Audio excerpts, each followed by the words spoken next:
Alright, so for 7.5, we're talking about solving trig equations. And so,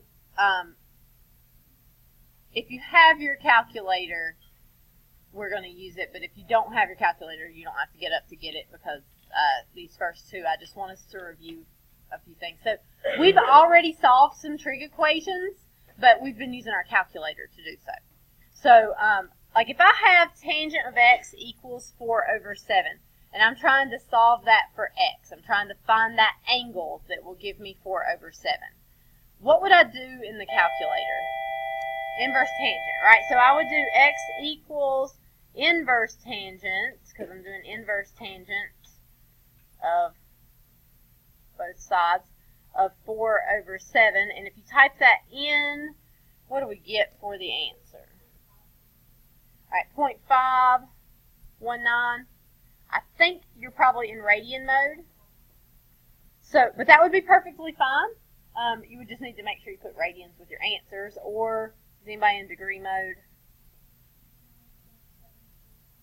29.475 degrees, if we do degrees. So 745. The eraser doesn't work. Okay. So either of those answers is fine. Just make sure that you say which one you've got if you do something like that. Although we're really just reviewing right here. We're going to be doing something a little bit different. So if I had a problem like number 2, that I cannot just do inverse cosine of right now. But if I were solving it for the x, anybody have an idea what I could do to get that x by itself? I could add the 1. That would give me 4 cosine x equals 1. Hello? It's okay. Break even. I want as many people to be able to go as you can.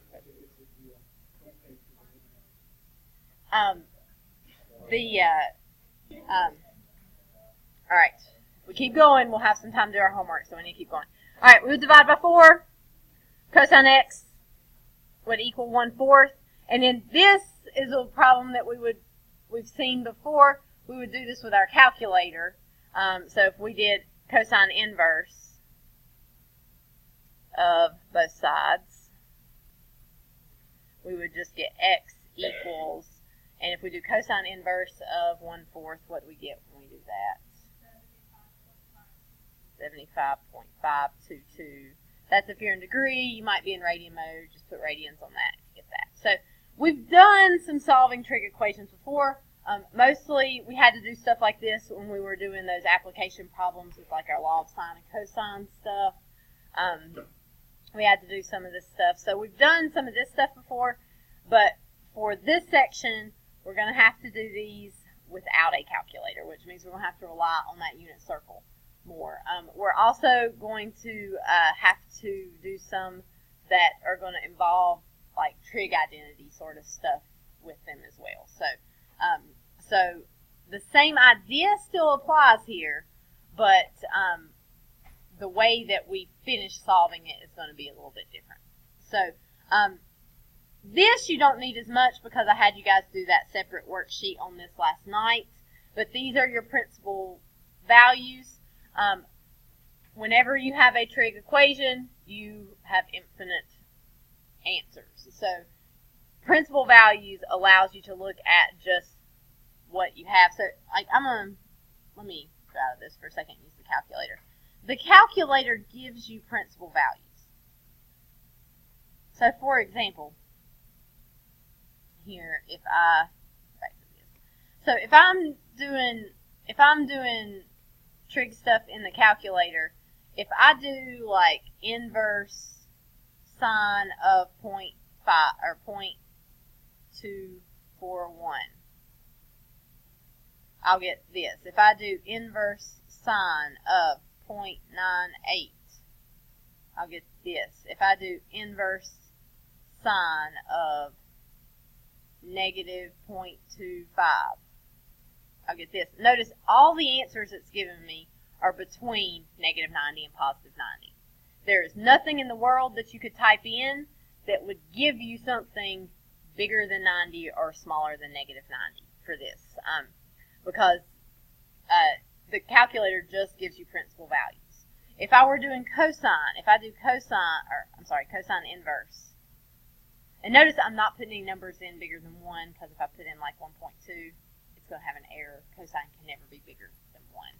So if I do cosine inverse of 0.1, I get this. If I do cosine inverse of 0.97, I get this. If I do cosine inverse of negative 0.26, here I'm getting numbers bigger than 90, but cosine, remember, is from 0 to 180 is what it's going to give me values. So the calculator gives you principal values whenever you use the calculator.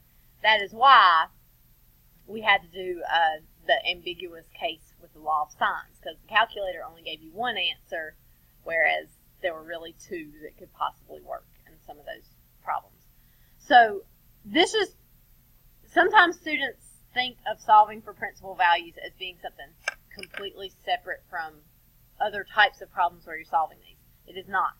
Principal values is just telling you where to look at on the unit circle for your answers, because otherwise you could have infinite number of answers. So let's look at this first problem that you've got here.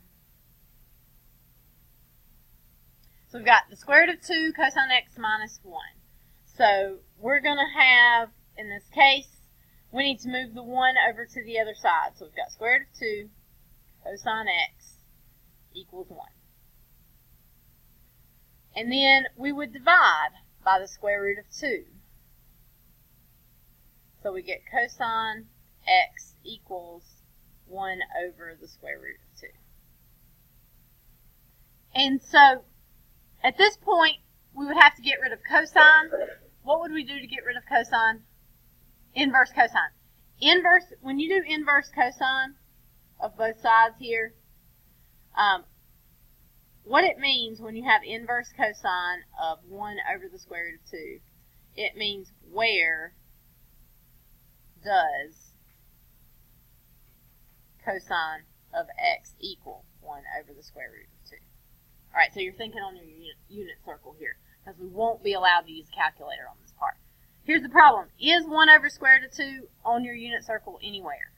It is not. But we could rationalize that right there. So we would have square root of 2 over square root of 2. And so that would give us square root of 2 over the square root of 4, which the square root of 4 is 2.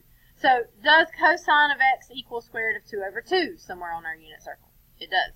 So if we look on our unit circle, which we're weaning ourselves off of here, hopefully. Let me click back on this so we can see it better. So on that unit circle, square root of 2 over 2, cosine is x coordinate, we're looking right here. We also would have an answer right here, but this one asks us to solve for principal values, so we would not use that one. All right, for principal values for cosine, we're looking from 0 to 180. So we're right here. So we've got pi over 4 or 45 degrees. Which one? It does not tell you, so you could give me either here. So x. So x equals pi over 4 if you want to use radians, or x equals 45 degrees if you want to use degrees. If it does not tell you degrees or radians, you could use either on that. On the test, I think that I tell you to give me degrees or radians. It just makes it easier for me to grade if everybody's doing the same thing. Okay, questions on that one? All right, here's our next one.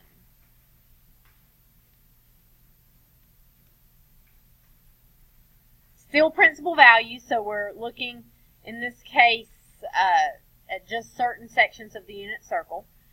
We have sine of x times cotangent of x equals the square root of 3 over 2.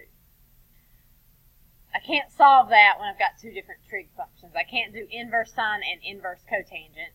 First of all, I don't even want to try to do inverse cotangent, but I can't do that for this problem. But I could change cotangent to cosine x over sine x.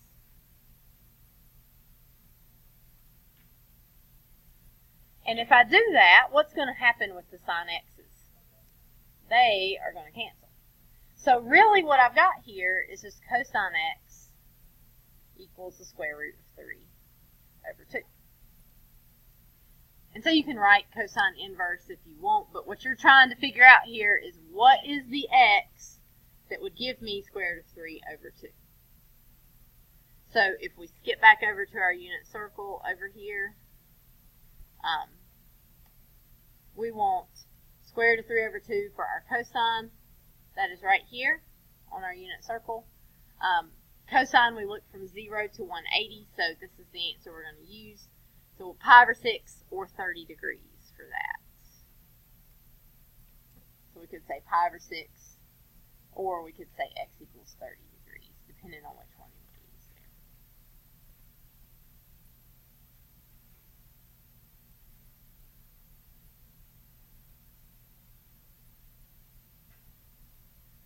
All right, questions so far?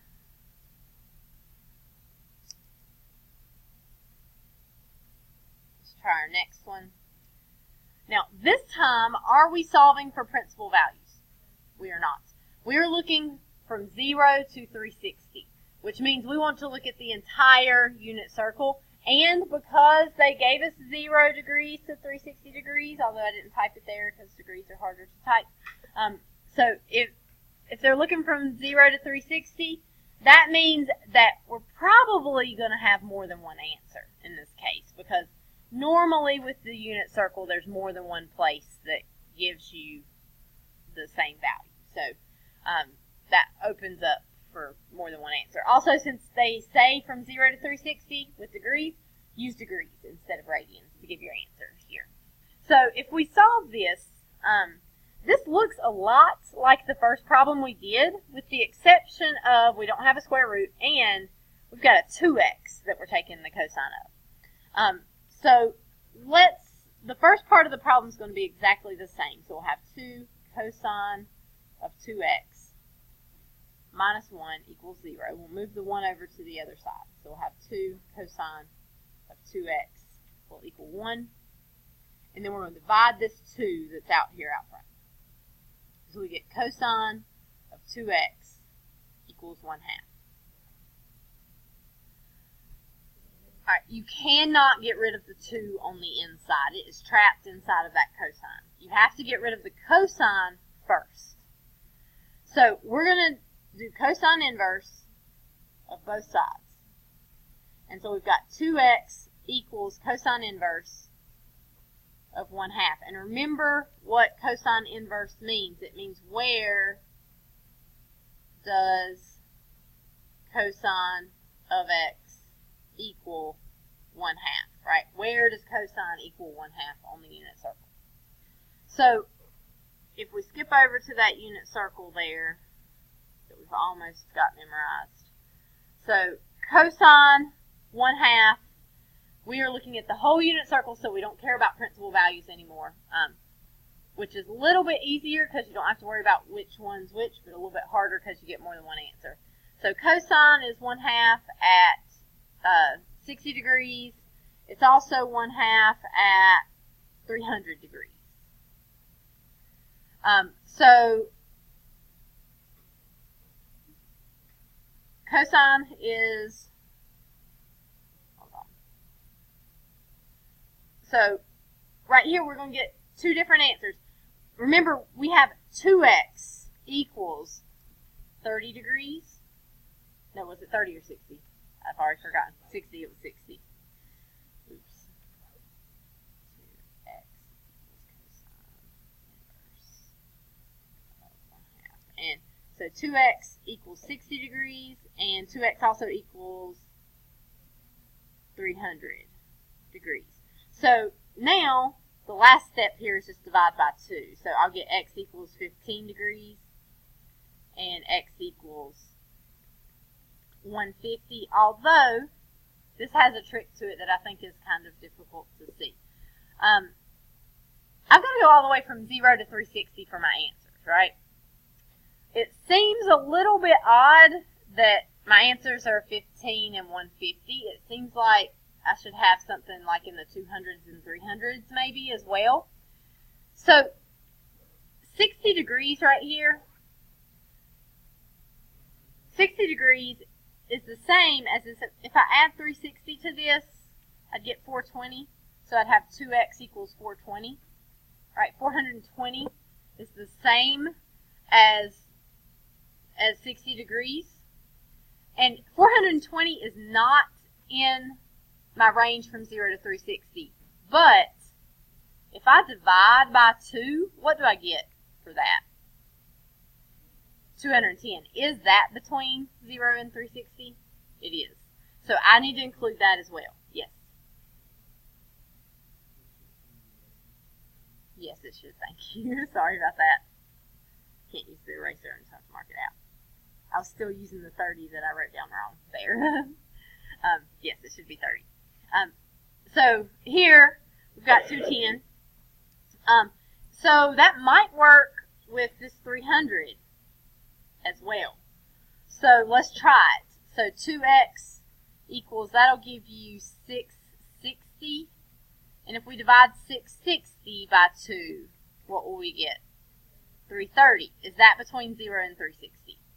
It is. So you've got these sort of hidden numbers that are answers that you did not see at first. You could keep going with this. But like if we tried the next, if we took 360 and added it to this, we would get 2x equals 780. And if I divide that by 2, 780 divided by 2 is going to be 390, and that is not between 0 and 360, so that would not be the case. So you could keep trying until you get one that's not between 360. The key for knowing when to look for this, because usually this problem right here on the test, lots of kids get 30 and 150 right. They don't put the next two answers. The key to know when to look for this is when you have something besides just an x that you're taking the cosine or the sine of. If you have to divide by 2 to get your answer, it means there might be some extra answers that would fit. So you would want to check those. Okay. Questions? Yeah, it disappeared for a little bit. Okay. All right. We're not gonna do that right now. Hold on. Yours doesn't even have that, does it? It does? I thought I took that out, but I must not have taken that out. I didn't renumber either. I fixed some stuff and then I didn't fix it. Okay. We're okay. We're gonna go to this. We're not gonna do those right now. Alright, so this one gets to be a little bit different. We've got sine of x cosine x minus 1/2 cosine x equals 0. And I'm going to do something right here, but don't do it. What I'm about to do is wrong, so don't write this down.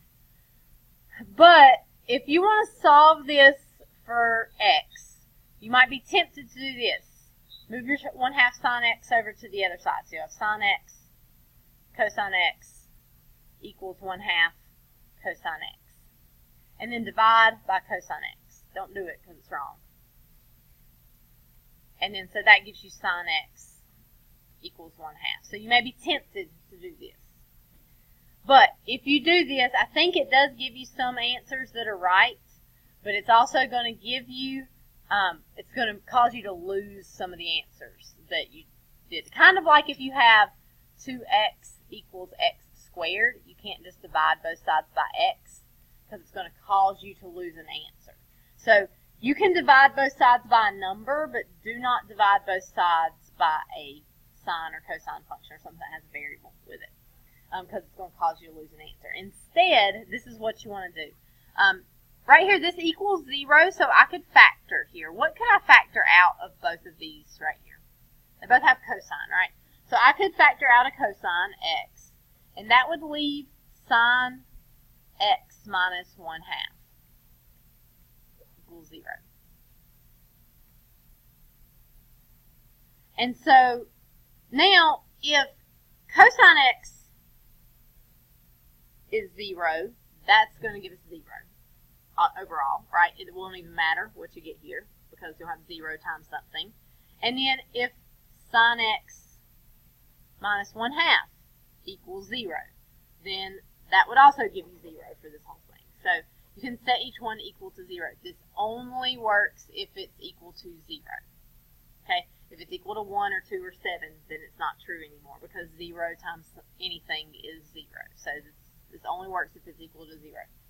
A lot like factoring. When you're doing quadratics and factoring, you got to move everything to one side so that it equals 0 first, and then you factor and set each one equal to 0. So if we look at our unit circle, where does cosine x equal 0 on the unit circle?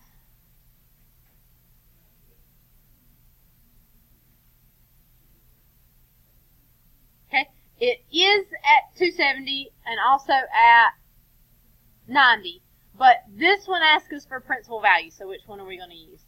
90, or pi over 2, if you prefer radians, which I'm sure you all do. Who doesn't love pi's and fractions? Over here, we'd have to move that 1/2 over to the other side, so we're looking for where sine of x equals 1/2. So for sine of x, where does our sine of x equal 1/2 on that unit circle? At 60 degrees, I think it's 30. It's 30.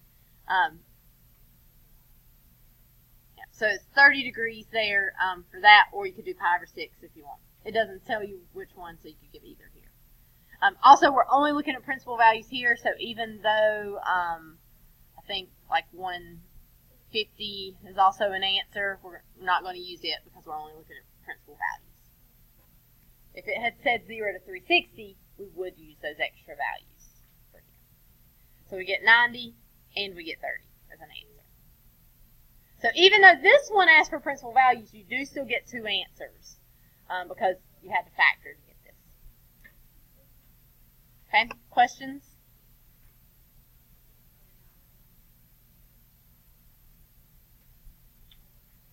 All right, here's our next one.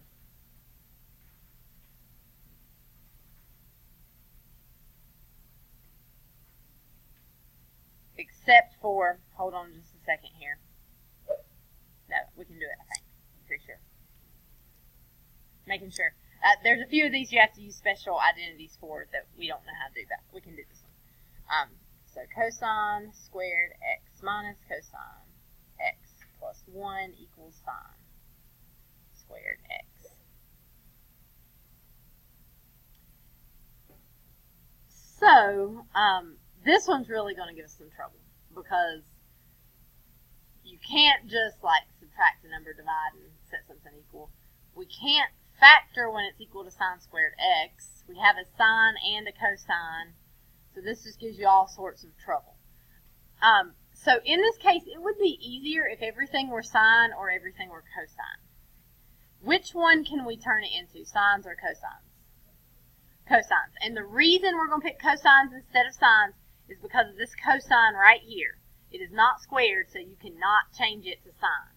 So we have to change this the sine squared right here. We're going to change it to 1 minus cosine squared x. The other stuff we're going to leave alone. Cosine squared x minus cosine x plus 1. And then in general, you want to get everything moved to one side. So if we move everything to one side, we're going to subtract this 1 right here. We're going to add that cosine squared x. So we'll have a 0 over there on the right-hand side. I know this can be confusing. Cosine squared x plus cosine squared x, what is it? It is 2 cosine squared x. It is not cosine to the 4th x. Cosine to the 4th x would be if you were multiplying those two. And then we'll have minus cosine x, and then the 1's just cancel. So we really just have this here, 2 cosine squared x minus cosine x equals 0.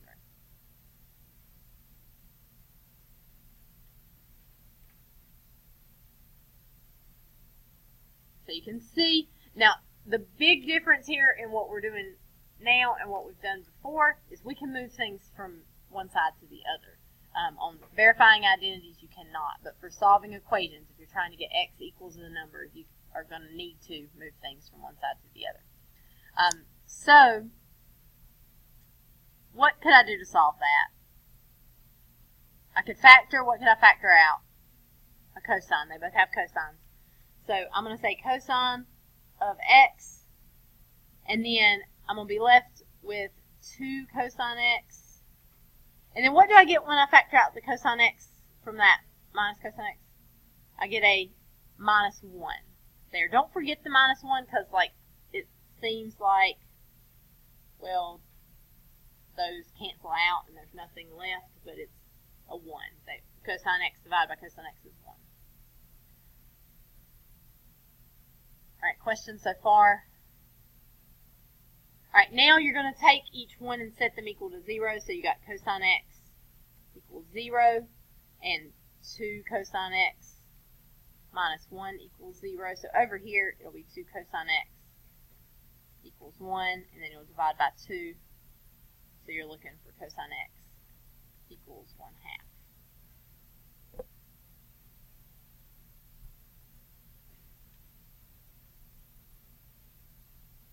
Okay. So we're down to the very last here. We're looking at the whole unit circle, 0 to 2 pi. Where on the unit circle does cosine x equal 0? At pi over 2 and at 3 pi over 2. So you're going to give both of those answers. If it were principal values, we would only give pi over 2. But since it says from 0 to 2 pi, we're going to give both of those answers. And then we also want to know where cosine of x equals 1/2. So cosine of x equals 1/2, where is that at? Pi over 3. And where else? So not pi over 30, but pi over 3. 5 pi over 3 as well. So you have 4 answers to this problem.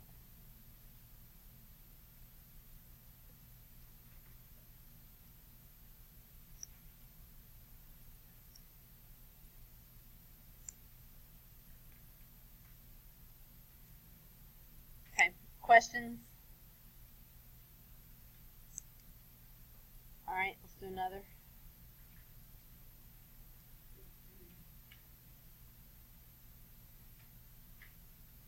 Oh, hold on.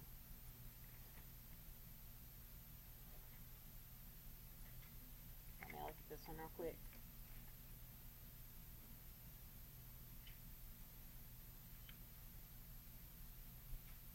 Now we can do it. We can do it. Okay, so this one immediately probably makes you dislike it when you see the secant and the tangent. Because at least if it's already sine and cosine, you don't have to deal with that. You could change everything to sine and cosine. But if you do, it's going to be a lot of work.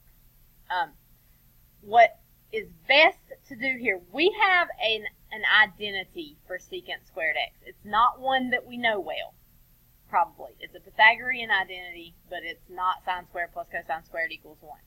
Alright, so if we've forgotten it, we can think sine squared plus cosine squared equals 1. So if we divide everything, like if we're wanting to get secant squared, we would need to divide by cosine squared. Alright, over here. That would give us this. So if we divide by cosine squared,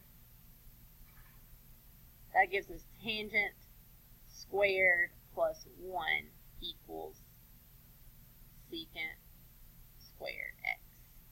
Alright, so secant squared x can be replaced with tangent squared plus 1. That's going to be the easiest route to take for this particular problem. If you do sines and cosines, it can be done, but then you got a fraction you got to deal with, and it's easier to do it this way. So we're going to have 2 times, we're going to replace secant squared x with tangent squared x plus 1. And then we'll have minus tangent to the 4th x equals negative 1. And so we could distribute our 2 here. So 2 tangent squared x plus 2 minus tangent to the fourth x equals negative 1.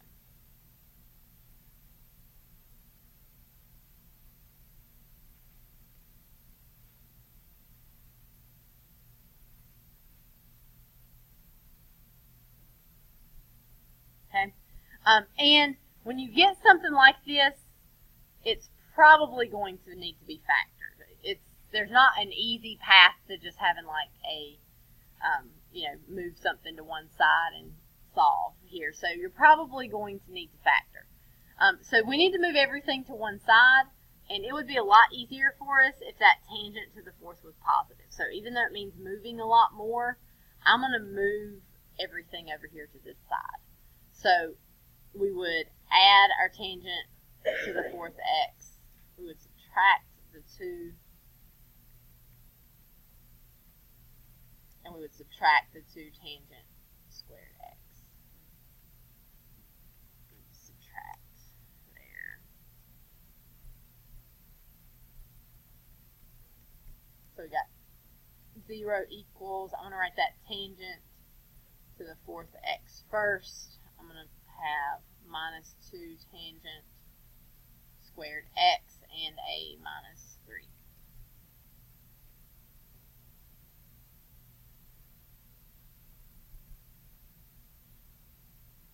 This doesn't look much better, does it?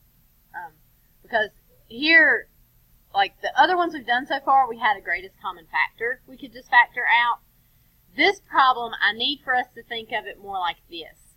X squared minus 2x minus 3. Can you factor x squared minus 2x minus 3?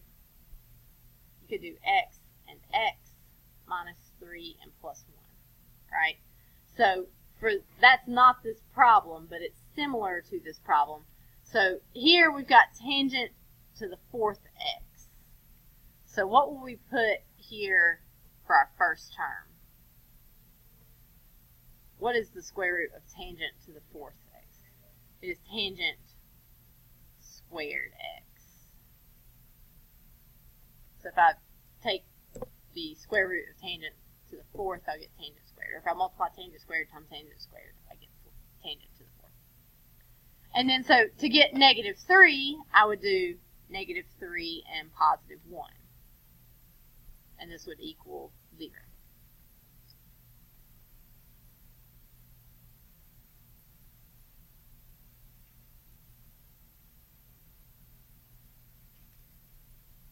Okay, so for this problem, I'm going to have each one of these equal to 0. Tangent squared x minus 3 equals 0, and tangent squared x equals negative 1.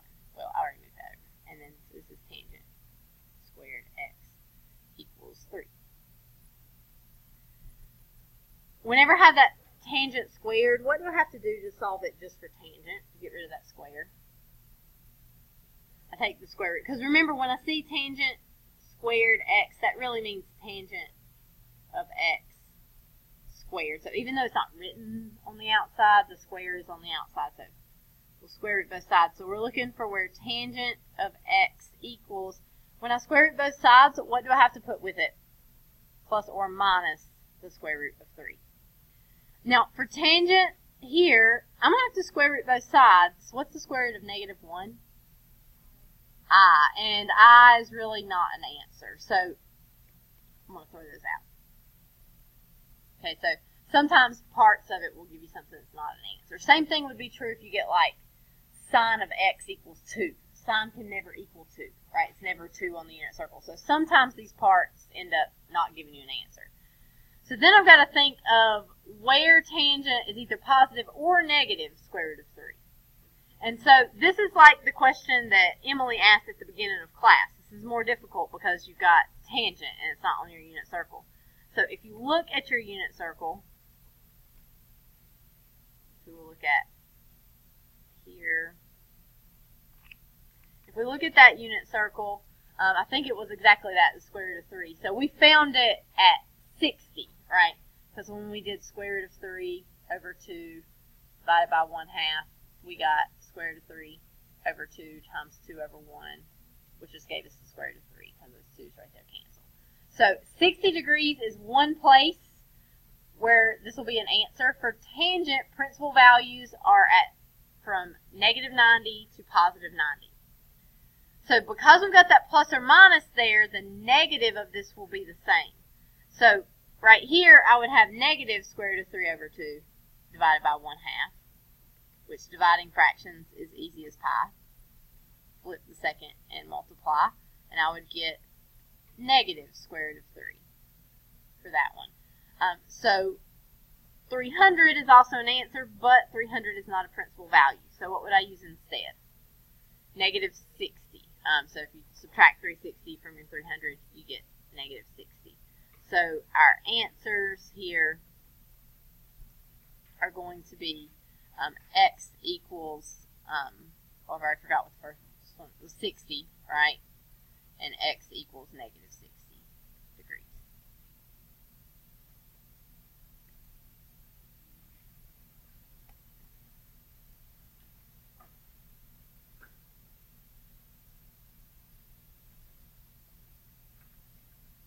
Okay, questions?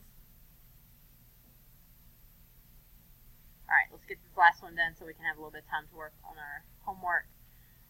Here's our last one. We've got sine of 2x minus 1 equals 0. I don't need to factor this one. Okay, this one is one that we're just going to solve like an equation. So I'm going to say sine of 2x, so we'll move that 1 over to the other side, equals 1.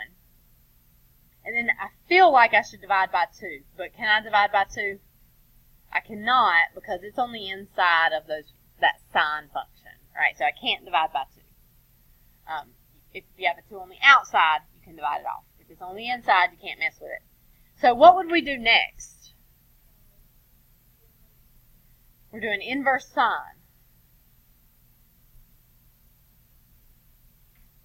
which means we're doing sine inverse of 1. We're saying to ourselves, where does sine equal 1, right?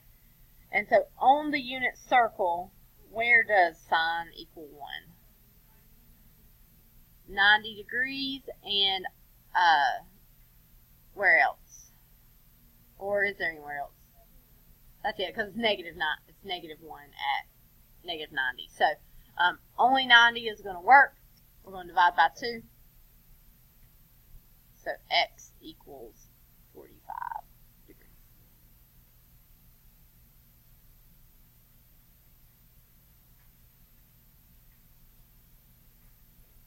Okay, questions? I think it's easier or more difficult than the other stuff. A little bit easier. Most people usually find it a little bit easier.